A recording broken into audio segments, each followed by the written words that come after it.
Nanded CM24 live news पाहण्यासाठी like व subscribe करून बेल आयकॉन दाबा।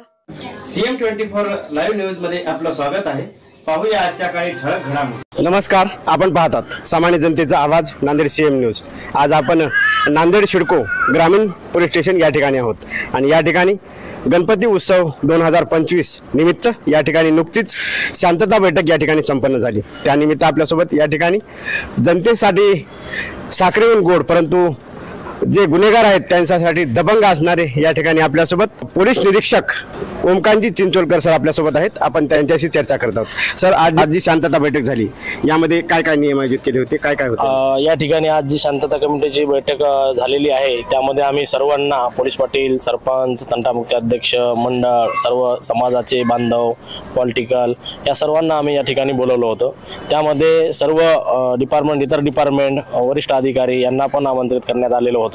या ठिकाणी शांतता कमिटीच्या बैठकमध्ये एकच गोष्टी सांगण्यात आलेल्या महत्त्वाच्या की कुठल्याही डीजेला परवानगी नाही, डीजे बंदी आहे, डीजे कोणीही लावू नये, डीजे लावल्यास सक्त कारवाई करण्यात येईल हे सर्वांना सांगितलेलं आहे। पारंपरिक वाद्य जे आहेत किंवा पारंपरिक पद्धतीने जे ढोल ताशे आहेत किंवा टाळ मृदुंग आहे त्या पद्धतीनेच आपण गणपतीची मिरवणूक आणताना आणि नेताना करावी, इतर कोणताही वापर करू नये।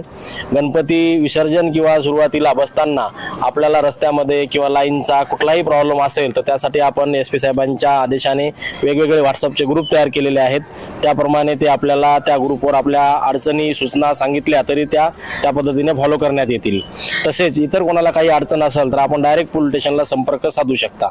याच्यामध्ये जातीय सलोखा राहील अशा प्रमाणे देखावे करावे, इतर अवैध देखावे किंवा अवैध गाणे लावू नये, विनाकारण त्रास होईल, नुकसान होईल। तसेच मिरवणुकीमध्ये झेंडा एखाद्या ताराला लागेल किंवा लाईनला लागेल त्यातून जीवितहानी होईल अशा प्रकारचे कोणतेही कृत्य करू नये। त्याचप्रमाणे जे केमिकल युक्त आणि शरीरास अपायकारक असा गुलाल आहे तो गुलाल न उधळता फुलं वगैरे उधळावी आणि चांगल्या पद्धतीने आपला गणेश उत्सव पार पाडावा।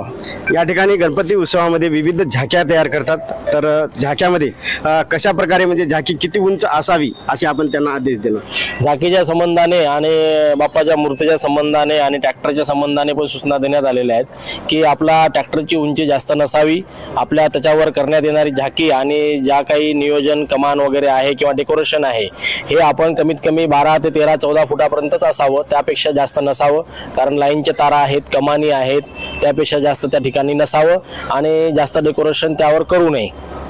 या ठिकाणी गणपती बाप्पा म्हटलं की या ठिकाणी महिला आवर्जून बाहेर निघतात आणि त्यामध्ये जे चोर असतील, जे टुकार असतील त्यांचं एक प्रकारचं ते एक सीझन म्हणला काय हरकत नाही तेवढ्या वेळा करता, तर त्याकरता तुम्ही जे महिला आहेत त्यांना काय सांगणार? आपण महिलांना एकच सांगणं आहे की आपल्यासोबत आपल्याला कुठेही असं संशयास्पद काही हालचाल दिसून आली किंवा कोणी मागे फिरताना वाटत असेल किंवा एखादा चोरी करण्याच्या उद्देशाने संशयास्पद दिसत असेल किंवा तुमच्यासोबत एखादा चोरी संबंधाने वगैरे प्रकार घडला तर आपण तात्काळ 112 112 वर कॉल करावा। फ्री कॉल आहे, तात्काळ 5 मिनिटांमध्ये पोलीस त्या ठिकाणी येतो आणि आपण आपले सण आहे, वार आहेत, उत्साहाचा सण आहे तर आपण सर्व भगिनींनी तो आनंदात साजरा करावा आणि बाकी गोष्टींसाठी कायदा हा सक्षम आहे।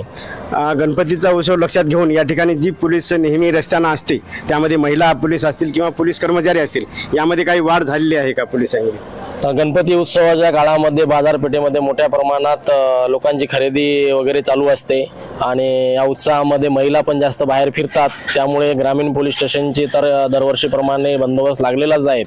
त्याच पद्धतीने बाहेरील बंदोबस्त पण आलेला आहे, SRPF आलेली आहेत, परत होमगार्ड वगैरे आलेले आहेत, तर मोठ्या प्रमाणात बंदोबस्त मंडळाजवळ आणि मार्केटमध्ये लागलेला आहे आणि पेट्रोलिंग पण सुरू आहे। गणपती उत्सव म्हटल्यानंतर तरुणाचा गणपती उत्सव असतो, त्याकरता या ठिकाणी गणपती उत्सवामध्ये बऱ्याच गणपतीमध्ये रात्री जागरण करण्यासाठी विविध प्रकारचे खेळ खेळले जातात, जे की पत्ते असतील, त्यानंतर या ठिकाणी विविध असतात, तर याबद्दल काय सांग? किंवा या ठिकाणी दारू पिऊन बरेच जण बसतात। आत्ताच झालेल्या शांतता बैठकीमध्ये आम्ही मंडळांच्या सदस्यांना हेच सांगितलेलं आहे की कोणीही गणपतीचे बाप्पाचे पावित्र्य नष्ट करू नये, कोणत्याही प्रकारे दारू पिऊन गणपतीजवळ जाऊ नये, दारू पिऊन नाचू नये, गणपती बाप्पाच्या मंडपामध्ये मागे पुढे कोणीही जुगार खेळू नये। अशा पद्धतीने जर कोणी मिळून आलं तर सर्वांवर, त्या आयोजकासह सर्वांवर कारवाई करण्यात येईल आणि त्या मंडळाला पण परवानगी द्यायची की नाही पुढच्या वर्षी याचा बी विचार करण्यात येईल। असं जर कोणी पावित्र्य नष्ट करत असेल तर त्याच्यावर सक्त कारवाई करण्यात येईल। यासाठी आमच्या DBच्या 3 टीम सतत पेट्रोलिंगवर आहेत। या ठिकाणी गणपती उत्सव पाहण्यासाठी महिला निघतात, तर त्या पाठोपाठ तरुण पोरं जे असतात ते काहीतरी जास्त वेगाने गाडी असेल धावपळ करण्याचा प्रयत्न करतात, मागे पुढे निघण्याचा प्रयत्न करतात.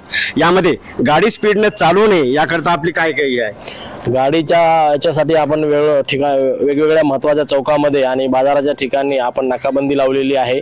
त्याचप्रमाणे ट्रॅफिकचे पण आपल्याकडे इतवारा ट्रॅफिकचे पण अंमलदार वगैरे आहेत, पवार साहेब पण आहेत, त्यांचे पण नियोजन लागलेले आहे. तरी आपण नाकाबंदीमध्ये आणि मेन चौकामध्ये अशा कोणी टुकार पोरं किंवा ट्रिपल सीट फिरत असेल तर त्यांच्यावर आपण दंडात्मक कारवाई करत आहोत.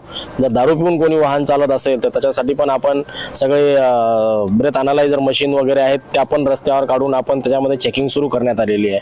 महत्वाचा आणि शेवटचा प्रश्न असा राहील की उद्या गणपती बसणार आणि उठणार 11 दिवसाला, तर बसण्याच्या दिवशी पण कशा प्रकारे ट्रॅफिकची रूल राहणार आहे आणि उठवण्याच्या दिवशी पण कशा प्रकारे रूल राहणार आहे, त्यानंतर त्या दिवशी किती वाजेपर्यंत गणपती टाकणार आहेत, त्यानंतर त्याच प्रश्नामध्ये दुसरा गणपती नेमका कोण्या ठिकाणी टाकण्यासाठी आपण दिलेला आहे जागा, आणि गणपती टाकण्याच्या योगामध्ये बरेच जर लहान मुलं असतील हे गणपतीच्या सोबत जातात पाण्यामध्ये, याकरता त्यांना काय सांगणार आहोत? गणपती मिरवणूक सुरुवातीची स्थापनेची आणि ज्या दिवशी विसर्जन आहे त्या दिवशीची, तर रस्त्यामध्ये किंवा वाहतुकीमध्ये काही बंद किंवा चेंजेस केलेले नाही. फक्त वाहतूक सुरळीत व्हावी या ठिकाणी जास्तीत जास्त बंदोबस्त लावण्यात आलेला आहे. पेट्रोलिंग करण्यात आलेली आहे, MSCB वगैरे तारा आणि बाकीच्या गोष्टीची पाहणी करण्यात आलेली आहे. रस्त्यावरील गड्डे वगैरे जे होते ते संबंधित विभागाला कळवून बुजून घेत आहोत. त्याच पद्धतीने आपल्या इथे झरी, मोठे गणपती झरीला जातात, त्याचप्रमाणे काळेश्वर या ठिकाणी व नावघाट घाटावर या ठिकाणी आपल्या इथे विसर्जन केलं जातं.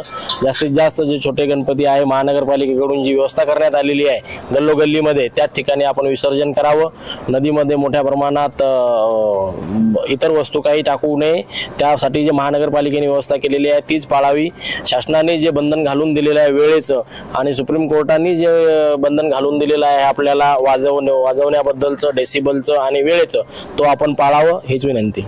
या ठिकाणी गणपती मध्ये काही जण ट्रॅफिकमध्ये गाडीचे जे सायलेन्सर असतात ते काढून खूप मोठ्या आवाजामध्ये आवाज करीत त्यानंतर बुलेटला फटाक्याचा आवाज देत फिरतात, तर त्या गाड्यांना पकडण्यासाठी काही आपली आहे काय नियोजन? जर अशा पद्धतीनं कोणी जर गाड्यांचे सायलेन्सर काढून किंवा मोठे हॉर्न बसवून किंवा जास्त रेस करून किंवा ट्रिपल सीट किंवा विनाकारण फिरणार असेल तर याच्यामध्ये आम्ही सक्त कारवाई करत आहोत. आजही कारवाई सुरू आहे, समोरच्या 4 दिवसामध्ये जास्त कारवाई होणार आहे. 279 असो, 336 असो जुने, त्याप्रमाणे कारवाई याच्यामध्ये करण्यात येईल. गुन्हे दाखल करण्यात येणार आहेत, त्यांची गाडी पण जप्त करण्यात येणार आहे आणि RTO विभागाकडे पाठवून त्यांच्यावर मोठ्या प्रमाणात दंड पण आकारण्यात जाईल. अशा प्रकारे या ठिकाणी गणपती महोत्सव 2025 या ठिकाणी शांतता बैठक या ठिकाणी आयोजित झाली. त्यानिमित्त या ठिकाणी माननीय ग्रामीण पोलीस स्टेशनचे पोलीस निरीक्षक ओमकांतजी चिंचोलकर यांच्याशी आपण संपर्क साधला होता. आपण या ठिकाणी काय नियम आहेत ते घालून दिलेत. खरोखरच आपण जर साहेबांनी सांगितल्याप्रमाणे जर तेवढे नियम जर पाळले तर आपला गणपती हा नक्कीच चांगल्या प्रकारे पुढच्या वर्षी देखील परवानगी मिळेल आणि आपले देखील सर्व जे गणपती मंडळ असेल ते जर पाहणारे असतील त्यांना देखील सहकार्य होईल. या ठिकाणी CM न्यूज साठी संजय कुमारजी गायकवाड. धन्यवाद.